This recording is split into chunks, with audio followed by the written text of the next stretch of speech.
성범죄가 끊이질 않고 있는 인도에서 이번에는 16살 소녀가 집단 성폭행을 당한 뒤 무참히 살해되는 사건이 벌어졌습니다. 국제부 연결해서 이 소식 자세히 알아보겠습니다. 김지영 기자. 네, 국제부입니다. 예, 자, 인도에서 또 집단 성폭행으로 인한 끔찍한 사건이 일어났는데요. 어떻게 된 건가요? 네, 2달여 전 인도 동부 콜카타 인근에 거주하던 16살 소녀가 남성 6명에게 집단 성폭행을 당했습니다. 이 소녀는 다음 날 경찰서를 찾아가 신고했지만 귀갓길에 또다시 같은 변을 당했습니다.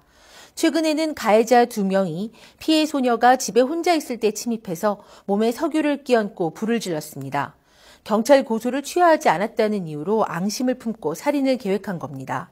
온몸에 화상을 입은 소녀는 병원으로 옮겨졌지만 8인 뒤인 지난달 31일 끝내 숨졌습니다. 피해 여성의 아버지는 딸의 교육을 위해 사건 발생 몇 달 전에 이 지역으로 함께 이주한 것으로 전해져서 주위에 안타까움을 더하고 있습니다. 경찰 당국의 말 들어보시죠. अनुरोध भी करेंगे पश्चिम बंगाल पुलिस से कि जो घटना हुई है उस पर जो यथोचित कानूनी कार्रवाई है उसको यथाशीघ्र कराने की कृपा करेंगे। 네, 신속하게 사건을 수사하겠다라고 했는데 그런데 경찰의 부실 대응이 도마에 오르고 있다고요? 네, 이 사건과 관련해서 6명을 체포한 경찰은 처음에 이 소녀가 범인들의 협박으로 스스로 몸에 불을 붙였다고 발표했습니다.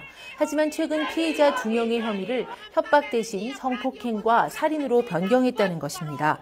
이런 사실이 언론을 통해 전해지면서 콜카타에서는 수백 명이 항의 시위를 하며 분노를 터뜨렸습니다. 인도에서는 지난 12월에도 경찰 여러 명이 10대 소녀를 성폭행하는 등 집단 성폭행 사례가 끊이지 않고 있습니다. 인도 정부는 여성들에 대한 안전보호를 한층 강화하기로 했는데요. 전국 32개 도시의 대중교통 차량에 폐쇄회로 TV와 위성 항법 장치를 설치한다는 방침입니다.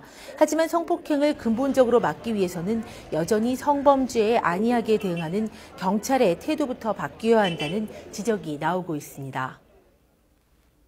네, 정말 안타까운 소식인데요. 다른 사건 사고 소식도 알아보죠. 인도에서는 버스 추락 사고로 수십 명이 숨졌다고 하네요. 네, 인도 뭄바이에서 북동쪽으로 160km 떨어진 산간 지역에서 버스가 트럭과 충돌한 뒤에 120m 아래 계곡으로 굴러 떨어졌습니다. 이 버스는 화면에서 보시는 것처럼 종이장처럼 구겨지고 찢겨졌습니다. 승객 대부분이 살아남지 못해서 최소 30명 이상이 숨졌습니다. 인도에서는 악명 높은 교통사고로 해마다 11만 명 이상이 숨집니다. 베이루트 도심에서는 저녁 퇴근 시간대 차량이 설치된 폭탄이 터져 아수라장이 됐습니다. 근처 건물 전면이 떨어져 나가고 차량들은 처참하게 부서지고 불탔습니다. 많은 사람들이 숨지거나 다쳤는데요. 이번 테러는 시아파 헤즈볼라 소유 건물을 노린 것으로 보입니다. 레바논에서는 인접국 시리아 내전 이후 시아파와 수니파 간의 갈등에 따른 폭탄 테러가 잇따르고 있습니다. 지금까지 국제부에서 전해드렸습니다.